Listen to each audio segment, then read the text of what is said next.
자, 오늘 45강 생명과 심판 가운데 건지심 두 번째라고 말했는데요. 자꾸 따라한다는 것은 우리의 기억 속에 그래도 오래 남으라고 하는 거니까 한 번 더 따라 하실까요? 생명과 심판 가운데 건지심. 투, 생명과 심판 가운데 건져내는 것. 생명이 뭘까요? 생명, 이건 평생에 우리가 가지고 있는 떠나지 않는 단어이며, 그리고 천하보다 소중한 단어이며, 하나님의 관심이며, 하나님의 작품이며, 그리고 저와 여러분의 정체성이며, 나는 누굴까? 생명이죠. 그러니까 이 생명보다 소중한 것은 없으며 생명을 아는 것보다 소중한 것도 없어요. 사람으로 사는데 생명이 뭔지를 모르고 살았다? 많은 분이 그랬을 것 같아요. 얼마나 안타깝고 본질을 모르겠느냐. 생명은 어느 조건 안에서만 안전합니다. 어항이 있잖아요. 어항. 물고기들을 살라고 어항을 살잖아요. 어항을 살면 거기에 기본적으로 뭘 넣어야 되나요? 물을 넣어야죠. 어항에다가 물고기 바로 주면 바로 돌아가십니다. 물고기를 살리려면 물을 넣어야 돼. 물만 넣으면 되나요?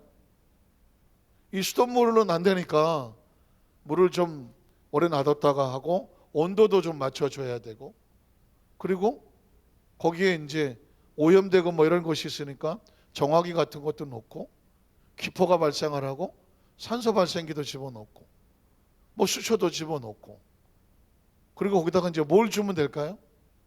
밥을 줘야지. 어항 안에서 물고기가 무슨 수로 먹을 걸 만들겠어요? 그러니까 기본적으로 물이 있어야 되고, 물의 수질을 지켜줘야 되고, 그 다음에 밥을 줘야 돼요. 그래야 물고기라고 하는 생명이 거기서 존재해요. 얼마인지 모르지만 살아간다고요. 반대로 식물은 어때요? 나무는 채소가 됐든 꽃이 됐든 나무가 됐든 얘네들은 물에 자라는 수초가 아닌다면 반드시 뭐가 있어야 되죠?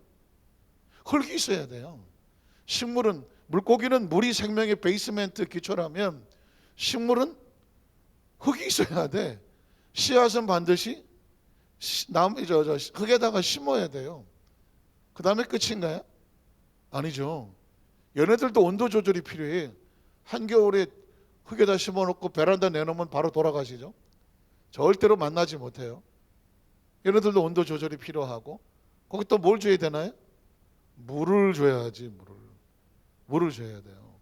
그러니까 물은 물고기에도 그렇고 식물에게도 그렇고 사람에게도, 사람의 인체의 70% 80%가 뭐다? 물이다. 우리가 물로 만들어졌다니까. 그러니까 이 물이라고 하는 것은 생명의 기본 요소와 같은 거죠.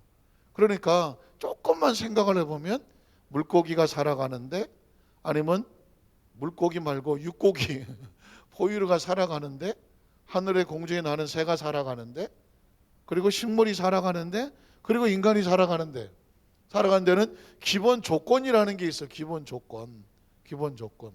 그런데 특이하게 인간은 하나님의 생기, 푸뉴마, 생기를 불어넣어서 비로소 living spirit, 하나님과 통할 수 있는 영적인 존재가 됐잖아요. 그러니까 물고기처럼 식물처럼 이런 3차원의 공간과 시간에 이것만 가지고는 안 돼. 밥만 먹고 물만 먹고 이것만 가지고는 안 돼. 우리 영혼에게도 생명의 기초적인 공급이 있어야 돼. 그래서 예수님께서 사람은 떡으로만 사는 게 아니라 하나님 입에서 나오는 말씀으로 산다. 이 이야기는 육체는 떡으로 살고 빵으로 살지만 영혼은 하나님의 말씀, 하나님과 접촉하고 경험하고 하나님으로부터 공급을 받아야 영이 살게 되어 있다. 그래서 영이 살아야 마음도 살고, 마음이 살아야 육체도 산다. 그러니까 인간의 존재는 하나님의 말씀, 이 말씀이어야 되는데, 말씀을 왜 말씀으로 산다고 말하는가? 제가 이제 말씀의 구체적인 내용이 뭐냐? 말씀은 하나님의 약속이다. 한번 하나님의 말씀은 하나님의 약속이다.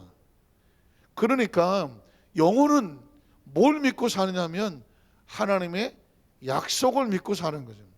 하나님과 인간은 존재적으로 약속된 관계예요. 약속된 관계. 하나님이 만든 다음에 서로 멀뚱멀뚱 쳐다만 보면 어떻게 되겠어? 물론 어마어마한 신비가 인간이죠. 우리가 창조가 됐어. 창조란 뭘까요? 참 신기할 거야. 우리가 엄마 뱃속에 태어났을 때 그 첫날 기억하시나요? 기억난다. 기억도 없어. 존재라는 건 진짜 신비한 거예요. 존재했는데 기억을 못해. 기억을 하려면 뭘 해야 되냐면 인식을 해야 돼.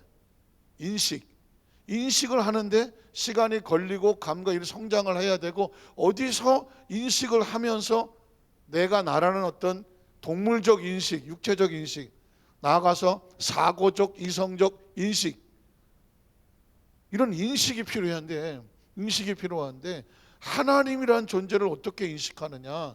그 인식은 우리 영혼이 인식을 하는 거예요. 인식. 그런데 그러면 하나님은 뭐고 나는 뭐고 하게 되다가 성경을 하다가 발견해낸 게 뭐냐? 하나님과 우리는 약속된 관계다. 그래서 아담에게도 내가 너를 복종통하게 할게.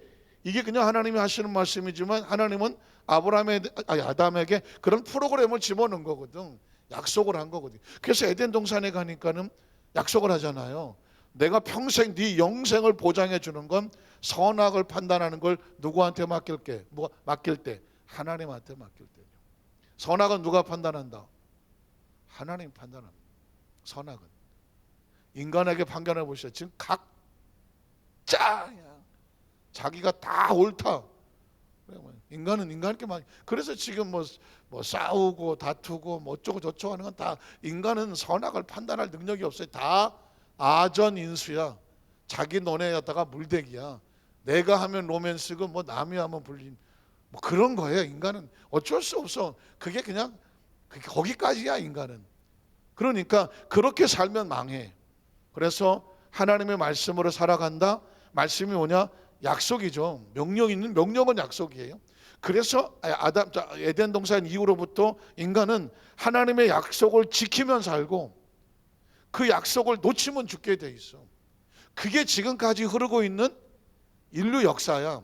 하나님과 우리 사이에. 신앙은 뭐냐? 하나님의 약속을 발견하는 거고, 내가 약속의 대상인 것을 믿는 거고, 그 약속의 대상대로 내가 어떻게 살아야 되는지를 살펴보는 거고, 그리고 하나님과 동행하는 과정 속에서 그 약속을 붙잡고 살아갈 때 내 영혼이 편안한 거고, 영혼이 평안하면 영혼이 잘 되어지는 거고, 영혼이 평안하면 내 마음속에서도 평안이 다가오는 거고, 영혼이 평안하지 않으면 절대로 마음이 평안하지 않으니까. 마음이 평안하지 않으면 육체가 제 아무리 젊고 튼튼하고 건강해도 무너지는 데는 시간이 별로 안 걸리는. 자, 이게 기초를 가지고 있으면 생명이란 단어를 가지고도요 어마어마한 사고가 나올 수 있어요. 아마 생명 하나 가지고 이렇게 풀어나가면 저와 여러분이 여기서 막말로 3박 4일을 앉아 얘기해도 생명을 다 몰라. 그러면 오늘 생명이란 주제를 가지고 얘기하며 심판과 관계는 어떻게 되느냐 하는데, 자, 심판이란 단어가 뭐예요? 심판이 뭘까? 아주 알기 쉽게 얘기하면 모든 운동 경기에는 저지라고 하는 심판이 있잖아요. 레프리 심판, 축구, 배구, 농구 다 심판이 있잖아요. 양편이 운동을 하는데 누가 옳고 그른지를 서로 판단 못해. 공을 똑같이 나갔을 때 양쪽 팀이 다 에이 저쪽 맞고 나고 저쪽 맞고 이러잖아요. 분명히 우리가 봐도 저놈이 맞았는데 저놈 오잖아요. 에이 저놈 맞고 나갔다고.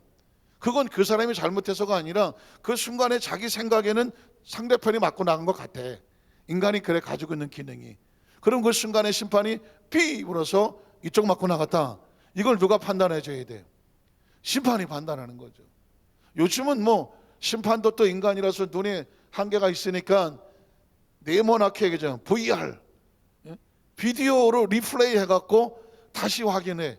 심판이 터치아웃이라고 그랬는데 감독이 VR을 신청하고 보면 터치가 아니야. 그래서 뒤집히는 사건도 벌어졌어요.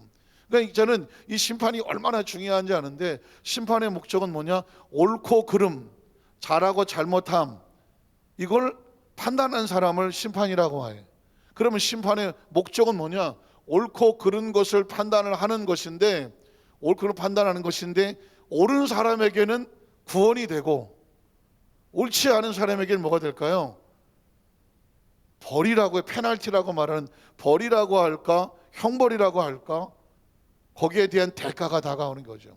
그래서 이 생명은 반드시 심판의 과정을 겪는데, 현재적인 심판이 있고 뭐 종말론적인 심판이 있겠지만, 에덴 동산에 그랬던 것처럼 거기서도 심판이 나오죠. 심판이 나오게 되는데, 거기서 불의한 자에게는 생명이 단절돼. 자, 그러니까 생명에게 가장 무서운 단어는 뭐냐? 심판이에요. 이 심판이 형벌적인 의미를 가지면 심판이야. 그리고 형벌적인 심판의 마지막, 생명이 제일 두려워하는 게 뭐예요? 생명이 뭘 두려워할까요? 죽는 걸 두려워하죠. 그래서 생명에 하나님의 심판을 만약에 형벌로 내리면 결국은 죽으리라야, 죽으리라. 생명은 왜 죽는 걸 싫어할까? 생각해 보셨어요? 생명은 왜 죽는 걸 싫어할까? 생명은 자체가 살아 있어야 생명이거든. 그러니까 생명은 단순히 아무 생각 없어, 오로지 살아야 돼. 그래야 생명이야. 그걸 생존 본능이라고 말해. 살아있는 거는 무조건 살려고 해. 그게 있어서 사는 거야. 힘들고 어렵고 고통스러워도 생명은 살게 돼 있어. 살으려고 해. 몸부림을쳐. 다 살려고 해. 그런데 하나님께서 이 생명이 만약에 잘못되면 심판을 해서 생명을 스톱을 시켜. 그럴 때 생명은 뭐가 받냐면 심판이 되는 거예요. 그래서 생명이 왜 죽음을, 인간이 왜 죽음을 두려워하는가? 죽음을 두려워하는 것은 육체적인 생존 본능 때문에 그래. 자, 그러나 이게 의롭고 떳떳한 사람은 심판을 두려워할까요? 두려워하지 않을까요? 심판을 두려워하지 않아. 왜냐하면 결과가 뭐냐? 심판을 받지만 의로운 자는 결과가 뭐냐면 구원이야. 구원이에요. 믿으십니까? 예를 들어서 노아의 방주 시대에 하나님이 홍수로 홍수 심판하잖아요. 심판을 왜 해? 이 생명이 죄로 오염이 됐기 때문에 오염된 생명엔 희망이 없다. 생명을 여기서 끊으려고 하는 거예요. 이런 생명은 더 지속되면 안 돼. 그래서 끊으려고 하는 거예요. 그런데 그 심판의 대상은 죄인이지만 오염되지 아니한 노아는 의인이요, 당대 완전한 자요, 하나님과 동행하였더라. 그러면 이 생명은 어떻게 해야 돼? 끊어야 돼, 살려야 돼? 살려야지. 그래서 홍수 심판 속에서도 심판을 했지만 불의한 자는 생명을 단절하고, 노아의 후손들은 구원의 목적으로 구원이 딴 게 아니에요. 생명을 뭐 하는 거다? 생명을 보호하는 거예요. 그래서 뭘 만들어라? 노아 시대 너를 위해서 방주를 만들어라. 방주를 만들어서 그 안에 있어라. 그럼 홍수의 심판이 끝날 때까지 노아 그 배 안에 있던 자들은 다 보호를 받으리라 하는 거죠. 보호를 받으는. 자, 그러면 이런 어떤 샘플이나 모델이 계속 이어서 오는데, 자, 이번에는 소돔과 고모라, 제가 지난주에 말씀을 드렸지만 소돔과 고모라라고 하는 성, 인간적인 향락이나 이런 것들이 가장 화려해 보이나, 당시로서는 가장 발달된 도시로 보이나, 가장 성적으로 타락했던, 사실은 이게 굉장히 중요한 건데요. 이게 인간이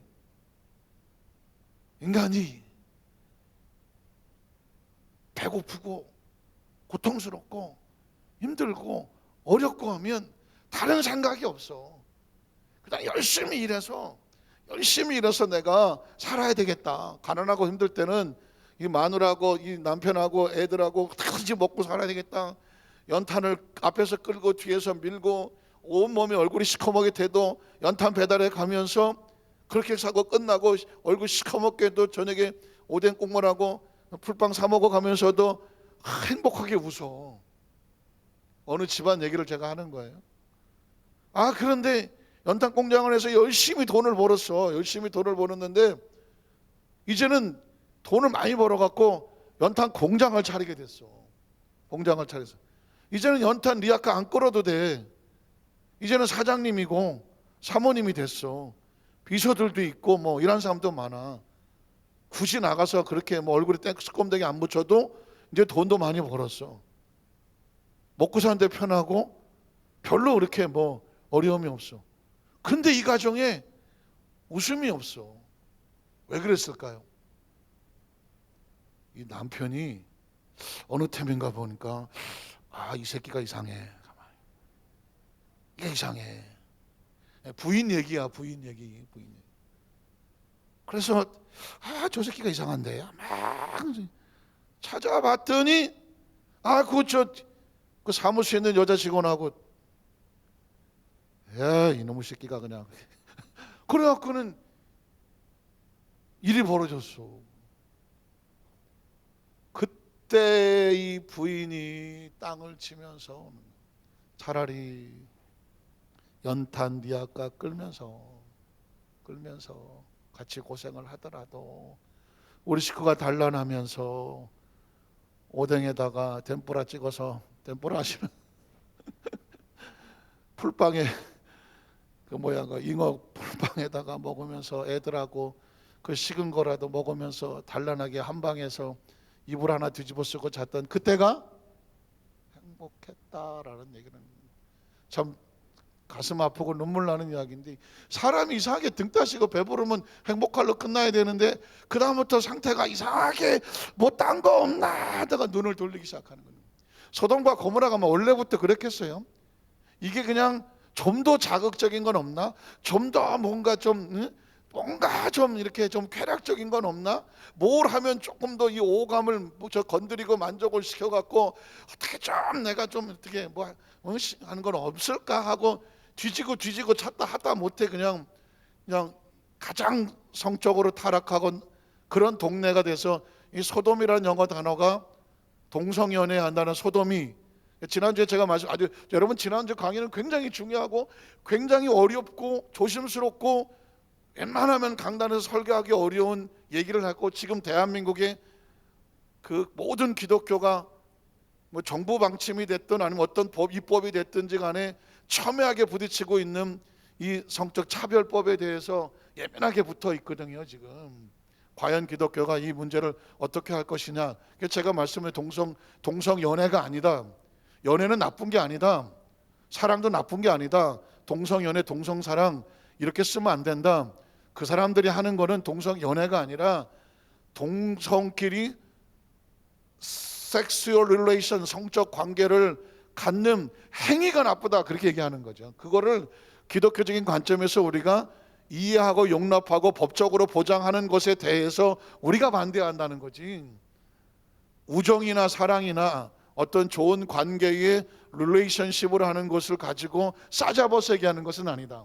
그러나 동성 섹슈얼 관계를 하는 사람들은 우리는 동성 연애고 지극히 고상한 사랑이요 연애다 이렇게 표현을 갖고 어떤 그 젊은 크리스찬들은, 학생들은 아니 하나는 성경에 사랑하라고 그랬는데 남자하고 사랑하면 안 돼요? 여자하고 사랑하면 안 돼요? 그래서 요즘 TV 프로그램에 보면 브로맨스, 워맨스 하면서 그런 것까지 나오더라고요. 여기 혼상이 오는 거지. 기독교인도 혼상이 와요. 동성연애가 나쁘냐? 나쁜 것 같긴 한데. 그럼 하나님은 사랑하라며. 사랑해야 되는데.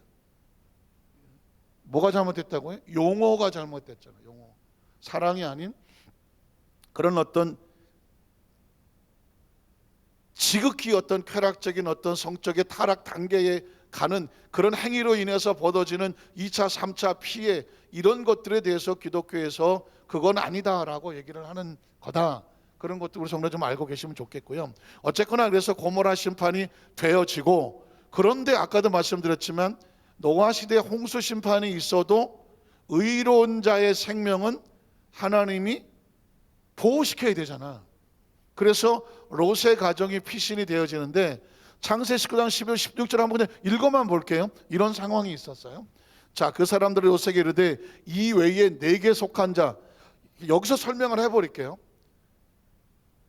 여기서 말하는 의롭다고 말하고 지금 롯에게 하나님의 사자들이 너에게 속한 자 이런 말이 나오는데, 이게 뭐냐면 롯이 왜 소돔과 고모라 이 성에서 구원을 받아야 되느냐. 아까 말씀을 드렸지만은 하나님은 아담과 하와 이후에 하나님의 자녀들 백성들을 생육하고 번성하고 땅에 충만으로 하는 게, 이게 창세기부터 하나님의 재림의 심판이 오를 마지막까지 하나님은 이 일을 하실 거예요. 이게 쭉 흐르고 있어. 번성하고 창대하고 복 있게 하셔야 돼. 이걸 위해서 그걸 방해하는 홍수 시대에 노아 시대의 범죄한 자를 그걸 잘라낸 거지, 심판이 목적이 아니라 노아의 생명으로 해서 새로운 의로운 세대, 약속의 세대를 만드는 게 목적이에요. 소돔과 고모라도 기분 나빠서 때려 부시는 게 목적이 아니라 하나님의 약속이 번성해 나가는데 똑바로 번성해 나가야 되는데 잘못된 번성해 나가는 것을 차단하고 하나님의 약속을 믿고 번성하는 세대를 살리기 위한 하나님의 결단이에요. 거기서 롯의 가정인데 롯은 뭐냐? 누구의 조카죠? 아브라함의 조카예요. 아브라함은 하나님의 믿음의 조상이고 하나님에 대한 약속을 신뢰하는 사람이면 그 사람은 하나님이 끝까지 살리실 하나님의 약속이 있어. 그런데 롯이 지금 거길 가 있어. 그런데 롯이 하나님의 앞에서 이 은혜를 입어서 피신을 할 때 이런 표현을 써요. 자, 그래서 이 내게 속한 자가 뭐냐? 하나님의 약속을 믿고 약속을 붙잡는 그런 사람이 또 있냐고 묻는 거예요. 자, 그 다음 절에 보면 그래서 내 사이나 자녀나 성 중에 내게 속한 자들 다 성 밖으로 이끌어내라. 자, 성 밖으로 이끌어내라가 뭐예요? 도망하여 심판으로부터 뭐 해라? 피신하라, 피난해라, 도망쳐라. 자, 크리스찬은 세상에서 도망친 사람입니다. 한번 따라하세요. 크리스찬은 세상에서 도망친 사람이다. 원래는 에클레시아에서 분리된 사람인데 분리된 것보다 더 심하게 뭐냐? 스스로 도망쳐 나와야 돼. 그러니까 세상이 자기 마음대로 자기가 주인 돼서 거기서 쾌락하고 거기서 어떤 욕구를 채우고 행복을 찾는다고 하는 관점에서 우리는 하나님의 편으로 뭐 한 사람? 도망친 사람이죠. 도망을 쳐야 되는 거예요. 마치 요셉이 보디발 장 아내가 옷을 잡고 늘어지면서 나와 동침하자, 내가 네 남은 생에는 내가 책임져 줄게 하는 그런 어떤 상황 속에서 요셉이 옷을 벗어 던지고 뭐 했더라? 도망쳤다라는 거죠. 세상은 보디발 장군의 부인처럼 저와 여러분을 바지가랑이 붙잡고 치맛자락 붙잡고 에이 좀 더 놀다가, 아이 좀 더 나랑 같이 있다가, 아이 같이 뭐 한잔해, 아이 그 뭐 세월이 좀 먹어? 뭐 평생 예수 믿을 건데 뭘 그렇게 빡빡하게 믿어? 적당하게 믿어. 내가 아는 그 집사님은 그냥 적당히 그 1년에 한 2번 가더만 뭘 이제 살판 났다 그렇게 맨날 가고 앉았어. 이거 하거든요. 그것도 가만히 듣다가 보면 고래 그래도 또 가고 싶기도 하고 붙잡고 늘어지는 거거든. 근데 그거를 걷어차고 어떻게 해야 돼? 도망 나오는 거예요. 크리스찬은 도망자라니까. 도망을 쳐야 돼. 지금 롯에게 그런 거, 너 도망가라. 어디서부터? 소돔과 고모라 지금 심판을 내리려고 하니 이 심판으로부터 빨리 피하여 어떻게 해라? 도망치라고. 여러분 달리기 연습 열심히 해놔야 돼요. 뭐 하려면? 도망치려면. 도둑놈들도 밤에는 일하셔도 낮에는 조깅을 하신다더만. 왜 그렇게 하냐면 제가 야간에 일을 하는데 그 야간에 일을 위해서 지금 열심히 이렇게 일을 합니다. 그랬더니 뭘 하시냐고 했더니 그거 비밀인데 그냥 남의 거 물건 이동 좀 하고 있어요. 그러니 여러분 도둑놈들도요, 낮에 잠만 자는 놈들은 도둑질을 못해. 낮에 열심히 이 하체 근육을 뛰는 놈들이 있어서 도움이 안 되는 얘기인데 어쨌든 간에 크리스찬도 뭐 해야 된다? 평상시 도망을 잘 치는 연습을 해야 돼. 이 더듬이를 이렇게 하고 있다가 뭔가 띠리리리 아니다 싶으면 빨리 도망가야지. 신앙생활을 왜 열심히 말씀도 듣고 기도하고 하느냐? 영적인 더듬이를 예민하게 움직여서 이렇게 하고 있다 가다가 띠릭 아니면 움직여야지. 더듬이 떨어뜨리는 뭐냐? 아무것도 없어요. 빙빙 돈다니까. 자, 그래서 어디 갔어? 끝에. 자, 오롯이 나가서 그들에 대한 불은 야베 크므로 야베가 지금 멸하시려 우리를 보내셨느니 우리가 멸할 거야. 그러니 어떻게? 그 다음 절에 보면 롯이 나가서 딸들과 결혼한 사이들에게 말하여 이르기를 야베께서 이 성을 멸하실 터이니 너희는 일어나 이곳에서 떠나라 하되 그의 사위들은 뭐로 여겼더라? 농담으로 여겼더라. 왜? 가족이 그냥 핏줄을 나눴기 때문에 만약에 건지려고 했으면 얘네들도 그냥 따라 나왔을 거야. 그러나 하나님의 약속은 너에게 속했다는 얘기는 핏줄이 아니라 약속에 속한 자거든. 믿으십니까? 한번 따라 예수를 믿는 것은 하나님의 약속에 속한 자다. 여러분 다 아무나 도망치지 않아요. 그 약속에 속하여 이 더듬이가 살아서 반응하는 사람이 도망을 치는 거야. 얘네들은 사위들은 얘네들은 이게 없어. 더듬이가 없었고 뭔 소리요 시방. 뭘로 여긴 거예요? 농담으로 여겼다는 것이죠. 농담으로 여기는 순간 우리 할 때 요것들은 살고서 죽겠어. 죽지. 도망을 안 치면 죽는 거라니까. 그 다음 절에 보면 동틀 때 천사가 롯을 재촉하려. 왜 재촉하냐? 빨리 지금 다가온다는 거예요. 심판 때가 다가와. 그러니까 어떻게 재촉하여 이르되 그 다음 절에 보면 일어나 여기 있는 네 아내와 두 딸을 사위는 포기했어. 이끌어 내라 이 성의 죄악 중에 함께 멸망할까 하노라. 전부 임박하게 다가오는 거예요. 그래서 그 다음 절에 보면 그러나 롯은 지체하는 건 뭐냐면 인간적인 저 사위 혹시라도 저것들이 좀 돌아왔을까 한 영혼이라 다 이 지금 지체를 하는 거죠. 그때 그 사람들이 롯의 손과 그 안에서 두 발의 손을 잡아서 빨리 인도하여 그 다음 절에 보면 성 밖으로 끌어냈어. 그 다음 절에 보면 야훼께서 그에게 뭐를? 자비와 은혜를 더해. 혹시 우리가 또 조금 시간을 지체하고 이럴 때 하나님이 강제로라도 끌고 나가야 돼. 한번 따라 하실게요. 하나님, 제가 혹시 몰라서 지체하고 있거든. 강제로라도 내 멱살을 잡고 끌어내 주시옵소서. 그걸 뭐라고 말해? 자비야. 이게 얼마나 감사한지. 가끔씩 자꾸 옛날 생각을 하게 되잖아요. 옛날에 나는 이렇게 가고 싶었는데 왜 이렇게 됐을까? 나는 여기 있고 싶었는데 왜 또 여기 있었을까? 난 이런 사람이 되고 싶었는데 또 여기 갔을까? 아마 지나간 세월 보면 사람은 자기가 가고 싶은 길을 가는 걸 성공이라고 말하고 자기가 원하지 않는 길을 갔을 때 왜 그런 일이 있을까? 뭔가 아쉬워하잖아요. 근데 뒤돌아보니 얼마나 감사한지 몰라.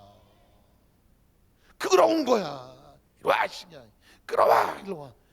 안 끌려가려고 막 애를 썼는데 알고 보니까 그 성 밖으로 끌어내고 그냥 또 끌어내서 롯이 볼 때는 내가 저기서 정말 평생 있었고 내가 쌓아놓은 재산도 있고 사놓은 땅도 있고 저 사위 저놈들도 있고 저 사위 없으면 우리 애들은 어떻게 되나 아마 생각이 복잡했을지 몰라요. 근데 하나님의 사자가 강제로 끌어서 밖으로 낸 건 뭐냐? 거기 있으면 뭐하니까? 죽으니까. 자, 그래서 이 소돔과 고모라의 심판의 이야기도 가만히 보면 계속 반복되는 단어가 생명이 나오더라고. 17절을 보니까 17절을 보면 그 사람들이 그들을 밖으로 이끌어낸 후 이젠 뭘 합니까? 이르되 도망하여 뭘 해라? 생명을 보존하라. 여러분 이거 어디서 크게 써놔야 돼요. 도망하여 생명을 보존하라. 생명은 잘 도망가야 되는. 집안에 어떻게 우리 집 가훈이다. 얘들아 도망하여 생명을 보존하라. 우리 할아버지가 우리 할머니가 뭐요 이게 시방 그러지. 잘 도망가야 돼. 잘 도망가야 됩니다. 아니다 싶으면 무조건 어떻게 해라? 도망가야지. 그게 뭘 지키는 거다? 생명을 지키는 거다. 그가 도망 안 가갖고 땅을 치며 후회한 적이 있다 없다? 나만 있어. 나만 내가 안 도망가갖고 나만 상처받은. 손 들었어요? 다행이다. 여러분 이 말은요 굉장히 중요한 말입니다. 도망하여 생명을 보존하거나 돌아보거나 들에 머물지 말고 산으로 도망하여 멸망함을 면하라. 그러니까 생명을 지키려면 아까 말했잖아요. 물고기는 물 안에, 식물은 땅에 박혀야 되는데 갑자기 뿌리가 뽑혀서 불 속에 던지려고 하면 도망가야지. 물고기를 땅에다 심으려고 하면 살아있는 한 도망가야지. 그래야 물고기는 물에 살고 흙은 나무는 흙에 살고, 하나님의 사람은 하나님의 약속 안에 있어야 사는데, 약속 바깥으로 뭔가 끄집어내려고 하면 우린 무조건 약속 안으로 어떻게 도망와야 되는 거예요. 자, 그래서 그 다음 절을 볼게요. 쭉 읽어놨게요. 롯이 그들에게 이르되 내 주여 그리하지 마옵소서. 롯이 여기서 이제 이런 얘기를 하죠. 주의 종이 주께 은혜를 입었고, 은혜로 사는 거지 롯이 뭐 거기서 뭐 살려달라고 뭐 돈을 냈어요. 주께서 큰 인자를 내게 베푸사 내 생명을 구원하시오나, 자, 내가 도망하여 산에까지 갈 수 없습니다. 롯의 진심이 뭔지를 우리가 파악하기가 조금 어려운데 두 가지가 보여요. 하나는 뭐냐면, 정말 지금 주의 사자가 도망가라고 한 산이 너무 멀어서 저기까지 가는 도중에 심판의 불이 내려오면 그 심판의 불을 맞아서 죽을 수도 있으니 저 멀리까지 가지 말고 저 가까운 눈에 보이는 성으로 피신하게 해주십시오 라고 하는 게 제 일환이라면, 또 하나는 뭐냐면 저기 있는 저 성은 좀 남겨주십시오 라는 것처럼 보이기도 해요. 왜냐하면 끝에 가서 보면 그 성은 넘겨주거든요. 원래는 저 성도 심판의 대상이야. 그런데 롯이 저 성을 저기서 살 수 있게 해달라고 요청을 하니까 주의 사자가 저기는 안겨주더라고. 가볼게요. 자, 재앙을 만나 죽을까 하나이다. 보소서 저 성읍은 소알성이라고 하는 성인데 도망하기에 가깝고 작기도 하오니 나를 그곳으로 도망하게 하옵소서. 자, 이 작은 성읍이 아닙니까? 내가 저기 도망을 가서 저기서 피신을 하면, 저기를 심판하지 아니하면 우리는 저기는 살고 여기만 심판하지 않겠습니까? 그래서 얼핏 보면 롯은 저 성은 나에게 주십시오 라는 것처럼 들려요. 자, 그러면 과연 그게 가능한 일인가? 그 다음 절에 보면 그가 그에게 이르되 내가 이 일에도 내 소원을 들었다는 얘기를 합니다. 소원을 들었다. 사실 기도에는 딜레마가 있어요. 기도가 무엇일까? 기도는 내 뜻이 아닌 하나님의 뜻이 이루어지는 거야. 사람이 제 아무리 어쩌고 저쩌고, 예를 들어서 사람이 각자 자기 마음대로 주여 내 소원대로 해주시옵소서 각자 다 그래. 그러면 어느 집주인은 팔게 하여 주시옵소서, 그리고 또 그게 싫은 그 집에 새들어 사시는 분은 안 팔릴지어다. 그럼 이거 어떻게 해? 그러면 하나님이 어떻게 팔라 그러다가 안 팔고, 팔라 그러다가 안 팔고, 이래 되는 거예요. 그래서 기도라는 것은 정의하기가 굉장히 어려운 거예요. 그래서 뭐 기도하면 만사가 해결된다, 이게 맞는 것 같기도 하면서도, 그러면 이 주권이 누구한테 있느냐? 사람에게 있잖아. 근데 기도의 주권은 사람에게 있지 않거든요. 그럼 지구가 하나 더 생기게 안 되는 거거든. 그러니까 사실은 인간이 기도를 하더라도 하나님의 사이클과 맞을 때 그게 이제 응답이 되는 건데, 그러나 또 어떤 절박한 상황 가운데 사람이 구하는 것이 하나님의 마음에 맞으면 하나님의 마음을 바꾸기도 해요. 기도는 양면성이 있어요. 그래서 어떤 기도는 하나님의 섭리와 계약 속에서 인간이 굴복을 해야 돼. 하나님의 뜻. 예수님도 있잖아. 내 뜻대로 마시옵고 아버지 때 되기를 원합니다. 이건 굴복이야. 인간 기도하는 사람은 굴복도 잘해야 돼. 반대로, 그러나 히스기야가 눈물로 기도할 때 너 금방 죽을 거라고 유서 쓰라 그랬는데 그의 눈물의 기도를 들으시고 이사에게 다시 가서 15년을 연장해 주자 하시거든요. 그러면 이 기준이 뭐야? 이 기준은 사람에게 있지 않아요.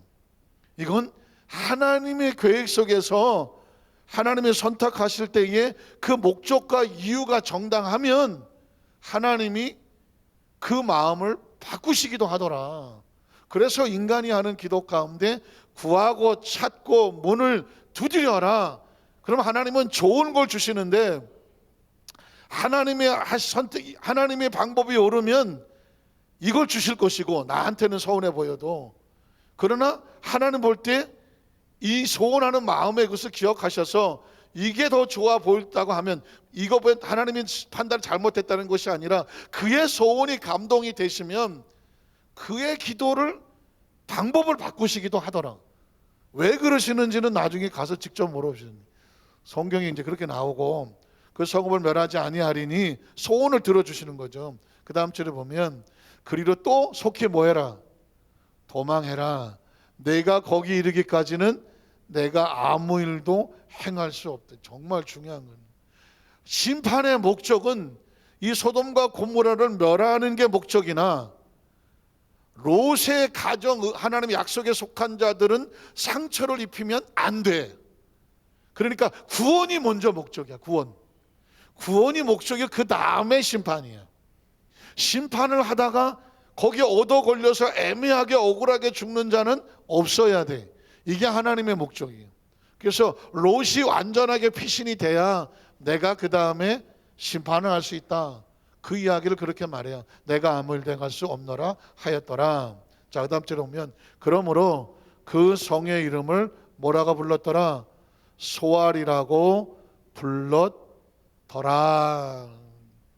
자, 말씀은 제가 정리하기를 원합니다. 참 놀라운 것은 롯을 살리기 위해서 롯에게 함께 속했던 사람을 같이 살리려고 하더라고요. 그의 아내와 그의 딸들을 살립니다. 안타깝게도 사위 둘은 살리지를 못했습니다. 왜 그러냐면 선택을 하고 구원의 소식을 전하긴 했지만 롯의 사위들은 그걸 뭘로 여겼더라? 농담으로 여겼더라.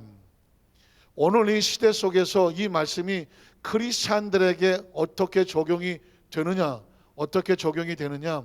예수님은 제가 이제 나중에 또 말씀을 하겠습니다만은 하나님은 아브라함과 약속을 하셨고, 약속해서 믿음의 조상이라고 했고, 그리고 그 약속이 예수 그리스도에게까지 연결이 되고, 아브라함의 약속은 예수 그리스도로 인하여 완성이 되고, 그리고 예수 그리스도는 그 예수 그리스도를 믿는 자녀들에게 그 약속이 이어져 내려가게 하는 약속의 후사가 되고, 그러니까 하나님은 아브라함과 약속하고 예수 그리스도로 완성하며 예수 그리스도와 새로운 약속을 하고, 그리고 우리는 뭐냐? 예수를 믿음으로 말미암아 약속의 후사들이 돼서 그 기업을 얻는 거지.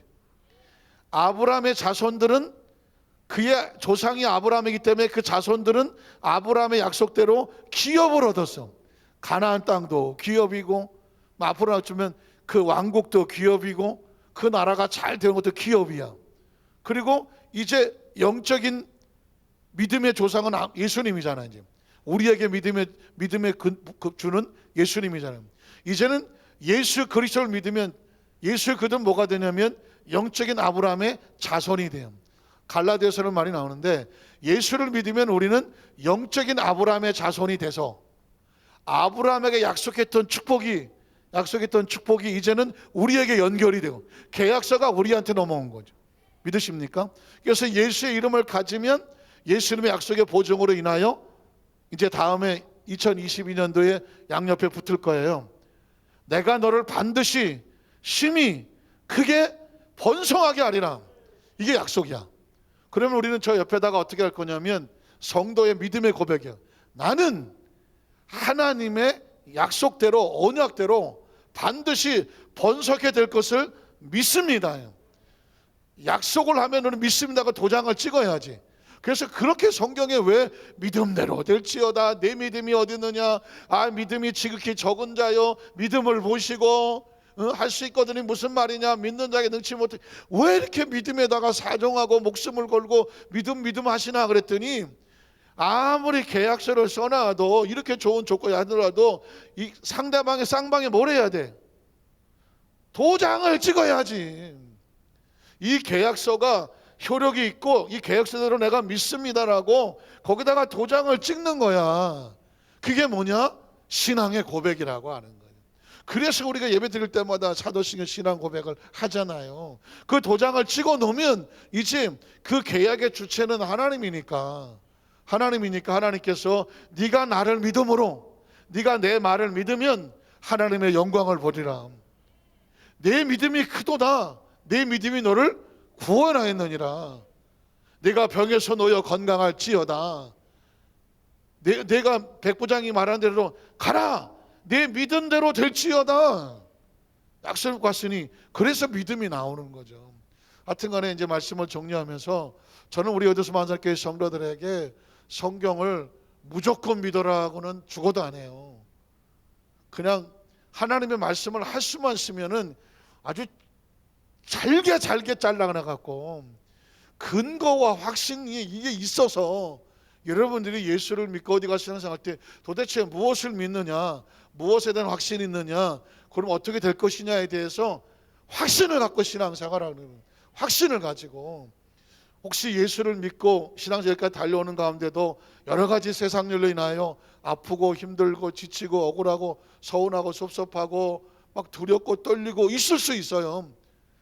이 세상을 살 때. 그러나 나는 하나님 안에서 나에게 하나님 가지고 있는 프로그램이 있는데, 약속이 있는데, 나를 향하신 하나님의 계획이 있는데, 꿈이 있는데, 내가 너를 반드시 번성하게 만들어줄게. 반드시 내가 너를 형통하게 만들어줄게. 내가 너를 반드시 멋지게 만들어줄게. 그게 뭐냐면 하나님이 그렇게 하고 싶은 거예요. 그러니까 그러면 내가 뭘 어떻게 해야 돼요? 약속을 믿고 따라오면 돼요. 맡기고 또 맡겨서 네 안에 평안을 유치하면 돼. 하나님이 끌고 가신다는 거예요. 그래야 우리가 천국까지 가는 거지. 여기서 아무리 발버둥을 쳐서 내 힘으로 천국을 가겠습니까? 하나님이 약속의 나를 끌고 가는 거지. 그래서 우리 여도수 만살교회 성도들은 이 지구상에 많은 크리스천들이 있다면 눈이 제일 이쁘고, 눈이 왜 이뻐?